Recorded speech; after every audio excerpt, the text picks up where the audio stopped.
She texted me, "I think we should see other people for a while." I replied, "Take all the time you need." Then I quietly moved out, canceled everything, and disappeared.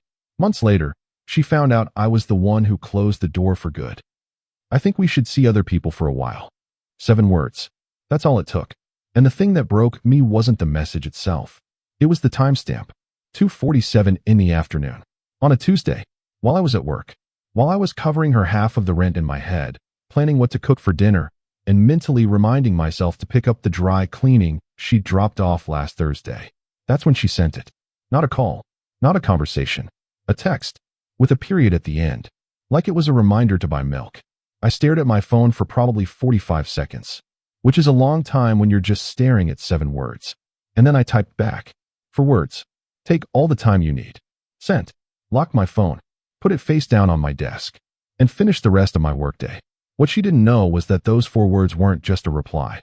They were a decision. And by the time she figured out what that decision actually meant, I was already gone. Not just from the apartment, from her life, from every version of a future she had been taking for granted. She thought I was being gracious. She thought I was being understanding. She thought she had all the time in the world. She didn't realize that I had just closed the door, quietly, permanently, and I was already walking away. Let me be honest with you before I go any further. I'm not telling this story to look like the good guy. I'm not telling it to get sympathy.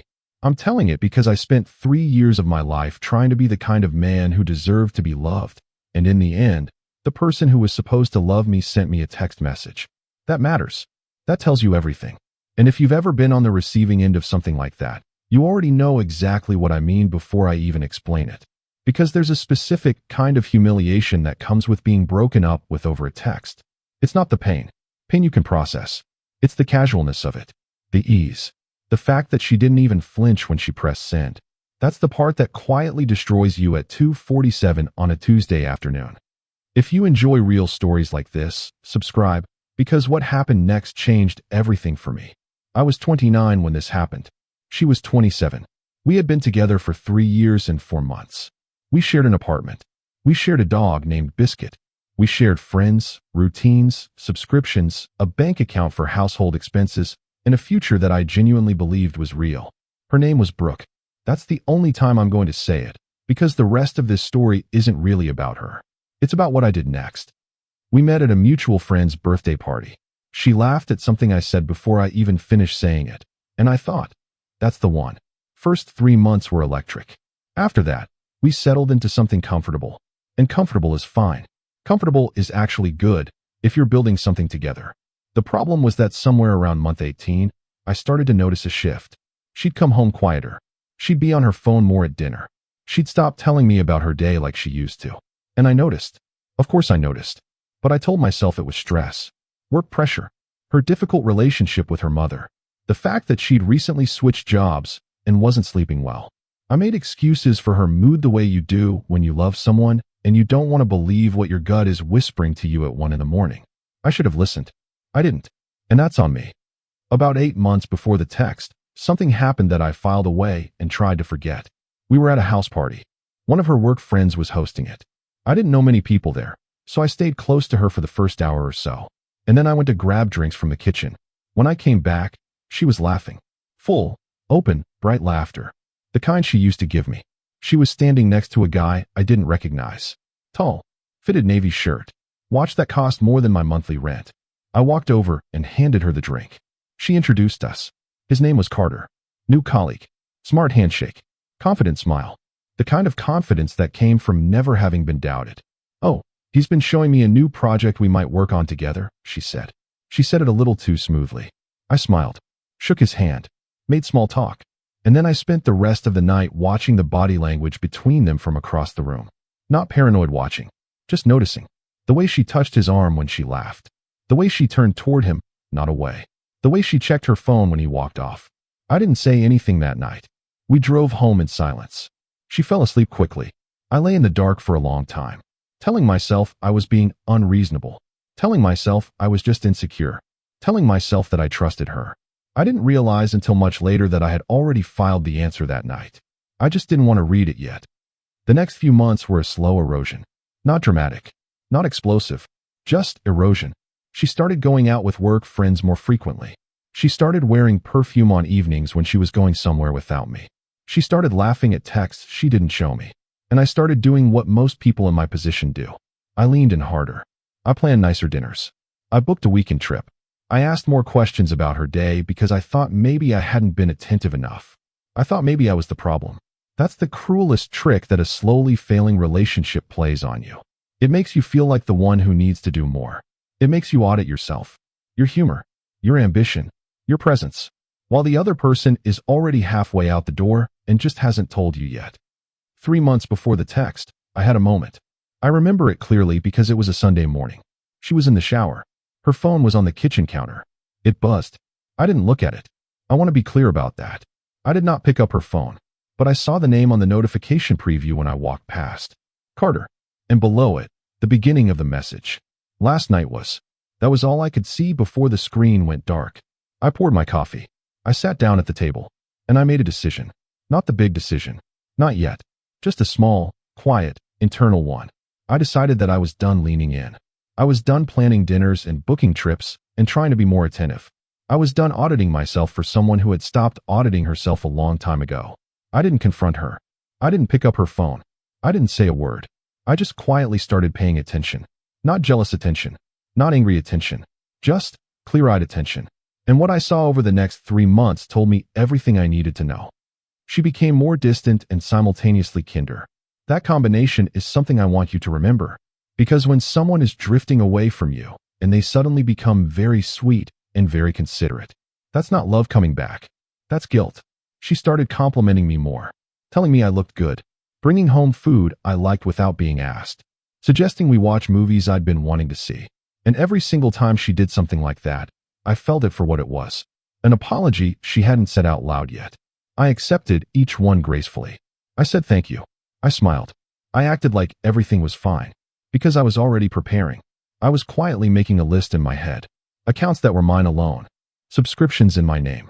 Things I'd paid for that I could simply stop paying for. The lease was in both our names, but it was up for renewal in 2 months. I didn't say anything about renewing. I just made a note. I wasn't being cold. I wasn't being calculated in a vindictive way. I was just ready. Ready for the moment that was clearly coming. And when it came, I wasn't going to be caught off guard. 2 weeks before the text, she went on a work trip. 3 days. Chicago. She showed me the itinerary. Conference name. Hotel name. I nodded. I said, have a good time. I kissed her on the cheek when she left. I watched her car pull out of the driveway. And then I went inside, sat on the couch, and let myself feel everything I'd been holding at arm's length for months. The weight of it was remarkable. Not rage. Not even sadness exactly. Just a profound exhaustion. The specific kind that comes from spending a long time loving someone who has already emotionally moved on. I called my friend Owen that evening. Owen and I had been friends since college. He knew me better than anyone. I told him, I think it's over. He didn't ask questions. He just said, what do you need? I said, a plan.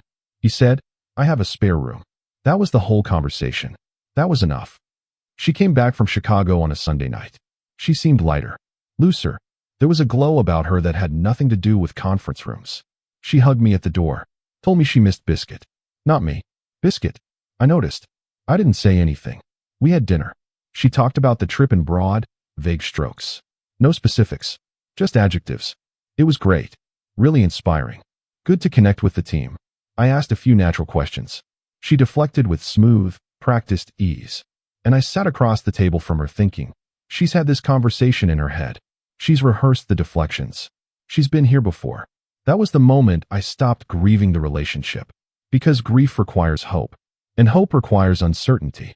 I had no more uncertainty. The text came 11 days later. Tuesday, 2:47 p.m. I think we should see other people for a while. I read it 3 times. Not because I was confused. Because I wanted to make sure I noticed the specific phrase she'd chosen. For a while. Not, I want to break up. Not, I think this isn't working. For a while. Which meant she wanted to leave herself a door. She wanted to explore whatever was happening with Carter or whoever else was in the picture. But she also wanted to be able to come back. She wanted a soft exit. A pause button. Not a breakup. A hold on dressed up in casual language. And she texted it. At 2:47 in the afternoon. Because she couldn't even say it to my face. I thought about that for about 30 seconds. And then I typed my reply. Take all the time you need. Sent. I put my phone face down. I finished my workday. I drove home, made dinner, fed Biscuit, watched something on TV, and at no point did she call or follow up. Just that text, floating in the space between us, unanswered in the deeper sense. I went to sleep early. Tomorrow was going to be a productive day. I want you to understand something about the way I operated after that night. I was not angry. Anger is loud. Anger announces itself. Anger is reactive. What I felt was something much quieter. A kind of cold, crystalline clarity. The kind that comes when you've been waiting for something for so long that when it finally arrives, you're not surprised. You're just ready. I had a list, and I started working through it. Day 1 after the text, I called my bank and removed her access from the joint household account. I transferred my portion of the balance to my personal account. I left hers in there. To the cent. Every dollar she had contributed was still there. I wasn't trying to steal from her. I was just separating cleanly. Then I called the internet provider. Our plan was in my name. I scheduled it for cancellation at the end of the billing cycle. I called the streaming services. Canceled the ones in my name. I went through my phone and removed all the family sharing plans she was on under my account. All of it. Quietly. Methodically. No drama. No notification. I just started removing myself from every shared structure we had built. One thread at a time. Day 3. I texted Owen. Is the room still available? He replied in under a minute. Whenever you need it. I started packing. Not everything at once. Gradually. A box here. A bag there. I took things while she was at work. Things that were clearly mine. Books I'd bought before I met her. Equipment I'd owned for years. Clothes. Personal items. Slowly, room by room, I began to disappear from the apartment. I was careful about it. I didn't want it to look sudden. I didn't want her to notice immediately and turn this into a confrontation before I was ready. I wanted to be gone before she realized the leaving had already started. She came home on day 4 and said we needed to talk. She sat on the couch. I sat across from her. She said, I didn't mean for that text to feel so cold. I just needed to be honest. I said, I appreciated the honesty. She looked at me with this expression I can only describe as careful. You're not upset? I said, I think you should do what you need to do. She studied my face for a long time, looking for anger, looking for hurt, looking for the version of me that would beg her to reconsider. He wasn't there. She said, so you're okay with this? I said, I just want you to be happy. She exhaled slowly, and I could see it in her eyes. Relief. She had expected resistance. She had expected an argument. She had maybe even expected me to threaten or plead or break down. Instead, she got calm, patient, unbothered, and that unnerved her more than any argument could have. She said, we should talk about the apartment. I said, we can figure that out. She nodded. I smiled. We didn't figure it out. Not the way she thought we would. Day 7. I found a storage unit. I reserved it online. I started moving the rest of my things. Not all at once. Still gradually. Still while she was at work. I was surgical about what I left behind. Furniture that was hers or that I didn't care about. Kitchen stuff I'd never use in Owen's place. Things that were practically part of the apartment itself. I left those. But anything with meaning to me? Gone. Box by box. Day by day. Day 10. I called the leasing office. Explained that I'd be removing myself from the lease at renewal. The leasing agent confirmed it was possible with the right paperwork. She said, your co-tenant would need to either renew solo or find another solution. I said, I understand. I asked her not to contact the apartment until I'd finalized the paperwork on my end. She said, of course. I filled out the forms that evening at Owen's kitchen table. He made us both coffee. He didn't ask questions. He just sat there while I signed my name off a life I'd spent 3 years building. Here's the thing people always ask when I tell this story. They say, why didn't you just confront her? Why didn't you ask about Carter? Why didn't you make her admit what she was doing? And the honest answer is, because it wouldn't have changed anything. She'd already made her decision. The text was the decision. Everything after it was just logistics. And confronting someone who has already decided doesn't get you the truth. It gets you a performance of the truth. It gets you half admissions and careful wording and explanations that are designed to minimize how bad it looks, not designed to actually tell you what happened. I didn't want a performance. I didn't need her explanation. I had eyes. I had months of evidence. I had a notification preview on a Sunday morning that started with last night was. I knew what I needed to know. The rest was just her version of the story, and I had no use for it. Day 14. I had almost everything I needed at Owen's. The storage unit held the rest. I had canceled or transferred every shared utility, subscription, and financial connection we had. I had spoken to a mutual friend named Qley and quietly let him know what was happening. Not dramatically, not in a she's a terrible person way, just a hey, things ended. I've moved out way. Qley said, wait, you moved out already? I said, working on it. He said, she hasn't said anything to anyone. I said, she probably thinks it's temporary. Qley was quiet for a moment. Then he said, is it? I said no. Day 16. I went back to the apartment for the last time. It was a Wednesday. She was at work.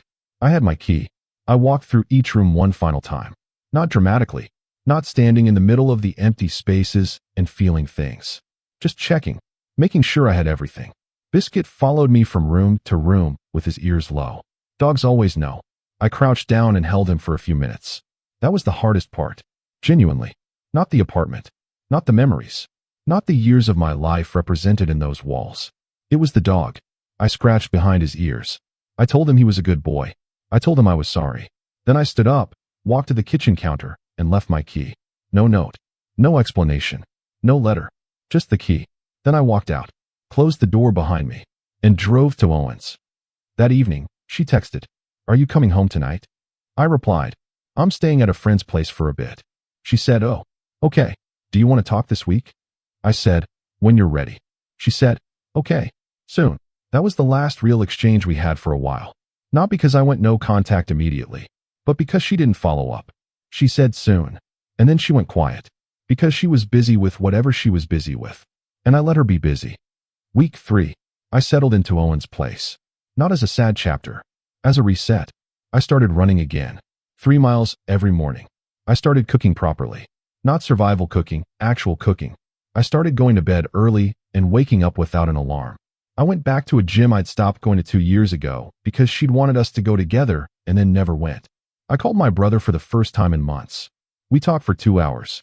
I had genuinely forgotten how much I missed just talking, not analyzing the relationship, not processing or discussing or navigating, just talking about whatever, about nothing, about everything except the thing that had been taking up so much space in my chest for so long. I felt lighter than I had in years. Not happy exactly, not yet, but lighter, like I'd finally put down something very heavy without realizing how heavy it had been. She called on a Saturday, about 4 weeks after the text. I answered. She said, "I went to the apartment today." "You're not. You don't really have stuff here anymore." I said, "I took most of it, yeah." She said, "Where are you staying?" I said, "With a friend." She said, "I thought you said we should figure out the apartment." I said, "I contacted the leasing office. I'm removing myself from the lease at renewal. You'll need to decide if you want to renew solo or find another option." Silence. Long silence. She said, You're serious." I said, "I am." She said, "I thought we were just taking a break. A few weeks." I thought. I said, "You told me to see other people for a while." I took that seriously. She said, "I didn't mean you were supposed to move out." I said, "I know." Another silence. Then she said, "So this is it?" And I said, "Take all the time you need." And I let that sit. She said, "That's not an answer." I said, "Good night, Brooke." I hung up. She called back twice. I didn't answer. Not that night. Now you might be asking yourself, was I being too cold? Was I punishing her? Let me be straight with you. No, I was not punishing her.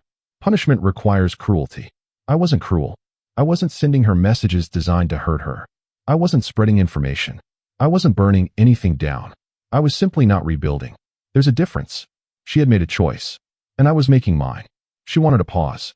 I was treating her choice with the full seriousness it deserved, which meant I was not available for a soft return. I was not available to be the backup plan. I was not available to be the option she came back to when the other thing didn't work out the way she'd imagined. That version of me was closed. The door was shut, and I had no obligation to explain that to her in real time. Month 2. Something shifted in me. Not overnight. Gradually. Like a fog that lifts so slowly you almost don't notice until one morning you can see clearly in every direction. I started enjoying things again. Real enjoyment. Not the performed enjoyment of someone trying to convince themselves they're okay. Genuine, uncomplicated pleasure in small things. A good meal. A long drive with the windows down. A Saturday morning with nowhere to be and nothing to prove. I started writing again. I used to write when I was in college. Nothing professional. Just thoughts. Ideas. Stories. I'd stopped somewhere in year 2 of the relationship, without ever really noticing I'd stopped. I started again, and it turned out I had a lot to say. Around week 8, Owen's friend group had a gathering at his place. Casual dinner. 6 or 7 people. I almost didn't go. I was comfortable in my room. Owen told me to stop being antisocial. I went, and there was someone there. Her name was Petra. She was Owen's colleague's girlfriend's sister, which is the kind of social math that only works out at casual dinner parties. She was funny. Not trying to be funny. Just naturally funny in the way some people are, where things come out of their mouth and you think, how did you even notice that? We talked for most of the evening. About her work, which involved environmental consulting. About my work, which she said sounded aggressively spreadsheet-based, and she wasn't wrong. About movies we'd both seen recently. About a book she was reading that I'd been meaning to read for 2 years. At the end of the night, she asked for my number. She asked. I gave it. She texted me that night. Just, that book. Read it. I'll quiz you. I laughed for the first time in weeks. Not a polite laugh. A real one. I want to be clear that nothing happened immediately with Petra. We texted for a while. Went for coffee twice. Talked about the book. She did quiz me, and I failed on purpose just to see her reaction. She pretended to be appalled. It was easy. That's the thing I noticed most about being around her. It was just easy. No performance. No walking on eggshells. No reading the room to figure out what version of myself was going to be acceptable that day. Just 2 people who liked talking to each other. I hadn't realized how starved I was for easy. Month 3. Brooke texted again. She'd been periodic about it. A message here and there. I'd been responding briefly. Not coldly. Just briefly. But this time the message was longer. She said she'd been doing a lot of thinking. She said she'd made some mistakes. She said she wasn't sure she'd communicated what she really wanted when she sent that text. She said she missed me. She said maybe we should meet and talk. I read the message 3 times. Not because I was considering it. Because I was making sure I read it charitably and completely before deciding how to respond. Then I replied, I'm glad you're doing well. I've moved on. I genuinely wish you the best. She replied almost instantly. Moved on? It's only been 3 months. I said, you said see other people. I took that seriously. She said, are you seeing someone? I said, I'm figuring out my life. She said, that's not an answer. I said, I know. She didn't reply after that. Not that evening. The next day, she sent a message to Qley. Qley told me. He said she'd asked him if he knew what was going on with me. Whether I was actually seeing someone. Whether I was angry. Whether I was okay. Qley said he'd told her I seemed genuinely fine. She apparently said, that doesn't make sense. Qley said, why not? She said, because he should be more upset. Qley said he sat with that for a second and then said, maybe he just processed it differently. She said, he's not even fighting for us. And Qley said something I will be grateful for as long as I live. He said, he did fight. For 3 years. You just weren't watching. She didn't respond to that. He told me the story over a beer. I didn't say anything for a minute. Then I said, thank you. He said, don't thank me. It's just the truth. Month 4. Petra and I went on what we officially called a not-a-date date, which was her phrasing. We went to an art exhibition she'd been wanting to see. Wandered around for 2 hours. She had strong opinions about everything she saw and was not shy about expressing them. I found it completely captivating. I told her I thought one of the pieces was overrated. She disagreed loudly and with specific evidence. We argued about it for 20 minutes in a completely enjoyable way. I walked her home. At her door she said, that was a genuinely good not-a-date. I said, we should do another one. She said, obviously. She went inside. I walked back to Owen's with my hands in my pockets and realized I was smiling. Not because of anything dramatic. Just because something was growing. Something quiet and new and completely mine. Here's what I didn't know was happening on Brooke's side during this time. I learned it later, gradually, through mutual friends who weren't keeping it from me, just telling me as things became clear to them. The thing with Carter had apparently started much earlier than I'd suspected. Before the Chicago trip. Before the text. Before the party where I'd watched her laugh at his jokes and touch his arm. It had started somewhere around month 2 of whatever had shifted in her. Which meant the emotional distance, the late-night texts, the unexplained mood, the guilt-driven kindness. All of it had a very specific source. Carter. And the let's see other people for a while text wasn't the beginning of something. It was the permission slip for something that already existed. She had been waiting for me to either accept the arrangement or blow up the relationship so she didn't have to be the one to end it formally. She had handed me a text message and waited to see which way I'd fall. She expected hurt. She expected anger. She expected begging. What she got was calm. What she got was a key on the counter. What she got was a name removed from a lease. And she didn't know what to do with that. Because her entire plan had depended on me staying. It had depended on me being the safety net underneath the trapeze she was swinging on. And when she finally looked down, the net was gone. Month 5. The thing with Carter ended. I didn't know when it happened exactly, but Cole mentioned it in passing. He said, "Heard Brooke's been having a rough time lately." I said, "I hope she's okay." He said, "She and that work guy apparently didn't work out." I nodded. Said nothing. Cole watched me carefully. He said, "You're not going to say anything?" I said, "What would I say?" He said, "I don't know. Something." I said, "I hope she figures out what she wants." And I meant it. Genuinely. Not sarcastically. Not bitterly. I actually hoped she figured it out. Because being the person who sends a text like that, who makes the choices she made, who operates the way she operated, that's a pattern. And patterns don't disappear when the circumstances change. She was going to carry that with her. That was consequence enough. Month 6. Brooke found out about Petra. Not from me. Probably from a mutual social media connection. Or from someone who'd seen us at a coffee shop. Or maybe from Cole, who I had told casually because I wasn't hiding anything. She called me. I answered. She said, "You're with someone." Not a question. A statement. I said, "I am, yeah." She said, "How long?" I said, "A few months." She went quiet. Then she said, "So you just moved on?" Like it was nothing. I said, "It wasn't nothing. It was 3 years." She said, "Then how can you just?" I said, "Brooke, you sent me a text message on a Tuesday afternoon while I was at work telling me to see other people. And then you went quiet and let me pack up a life and leave without a single real conversation." She said, "I thought you'd fight for us." I said, "I know you did." She said, "Did you even love me?" And I said, "More than you know." Which is exactly why I had to leave. Silence. Long, total silence.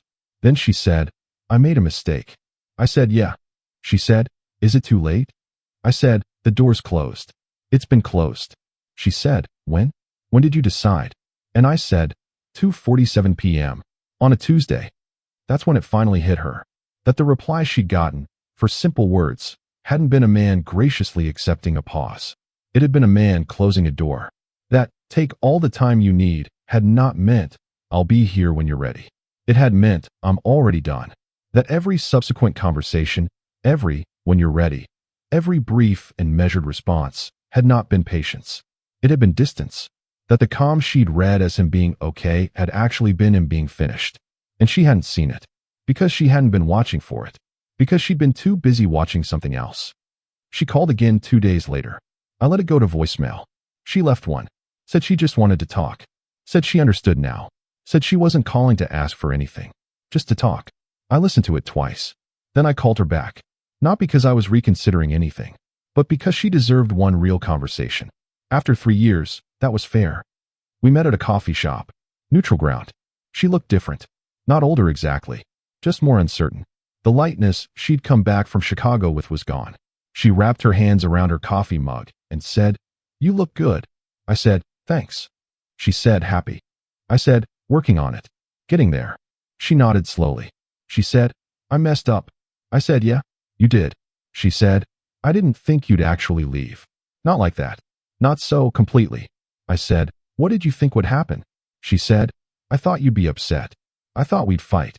I thought you'd tell me to choose." I said, "That's not my job." She looked up. I said, "Making you choose was never my job. My job was to love you. Your job was to let me. And you stopped doing your job. So I stopped doing mine." She looked at her coffee for a long time. Then she said, "I thought what I was feeling was real. With Carter." I said, "Maybe it was." She said, "It wasn't." I said, "Okay." She said, "Doesn't that make you feel anything?" I said, "I feel bad for you, honestly. Because what you did to yourself in this situation is going to stay with you longer than anything you did to me." She said, "That's a complicated way of saying you're fine." I said, "I am fine." She said, "Is she good to you? The person you're with?" I said, "Yeah, she's really good to me." She said, "Good." And she meant it. I could tell. And I was grateful for that. Because it meant that underneath everything, there was still a decent person in there somewhere. Just one who'd made a series of decisions that had cost her something she didn't fully value until it was gone. We finished our coffee. Walked out together. On the sidewalk she said, "For what it's worth, I'm sorry. I said, I know. She said, you're never going to be angry about any of this, are you? I said I was angry for about 45 seconds on a Tuesday afternoon, and then I decided not to be. She said, how? I said, because I spent 3 years giving you the best I had, and I'm not going to spend another second regretting that. It's just chapter 1. She smiled. A real one. Small and a little sad. She said, you always were annoyingly optimistic. I said, one of my best qualities. She laughed. Once. Quiet. Then she said, take care of yourself. I said, you too. She walked one way. I walked the other. And I didn't look back. Not because I was trying to be dramatic. I just had somewhere I wanted to be. I texted Petra, done with that errand. Want to grab dinner? She replied in 4 seconds. Obviously. You're buying. I said, bold of you to assume I'll agree to that. She said, are you going to argue with me? I said aggressively. She sent back a string of laughing emojis and an address. I smiled. Typed back. 20 minutes. And then I put my phone in my pocket and started walking. I want to close this out with something honest. Not a lesson. Not a moral. I don't do morals. But honest. What I did in those weeks after that text wasn't calculated revenge. It wasn't a plan designed to hurt her. It was just me deciding, for the first time in a long time, to take myself seriously. To treat my own worth with the same respect I'd been offering her. To stop waiting for someone to confirm that I deserved better. Because the confirmation was already there. It had been there the whole time. Sitting in 37 months of effort. In late-night conversations. In morning coffees. In a dog named Biscuit who followed me from room to room on the last day. In a key left on a counter. In 4 words that meant so much more than they looked like. She thought the door was open. She thought, take all the time you need, was an invitation. She thought the space she'd created was temporary. She thought I'd be there, right where she'd left me, waiting, grateful for her return. She never considered the possibility that a quiet man who loved her without drama might also leave her without drama. That the same steadiness she had taken for granted was the steadiness I brought to walking away. She never considered that the moment she pointed to the door, I was already measuring the distance. 6 months, 2 weeks, and 4 days after a text arrived on a Tuesday afternoon at 2:47 p.m. I was at a small Italian restaurant with a woman who quizzes me on books and argues about art and asks for my number first. And I was happy. Not performed happy. Not convinced happy. Just happy. The plain, uncomplicated kind that you only really feel when you're no longer spending energy on the wrong thing. And somewhere across the city, she was learning the hardest lesson some people only learn too late. That the quietest goodbyes are always the final ones. And the most dangerous door to leave open is the one you didn't notice closing behind you. I didn't close it out of anger. I closed it because I finally knew my own value. And that door? It didn't have a handle on her side.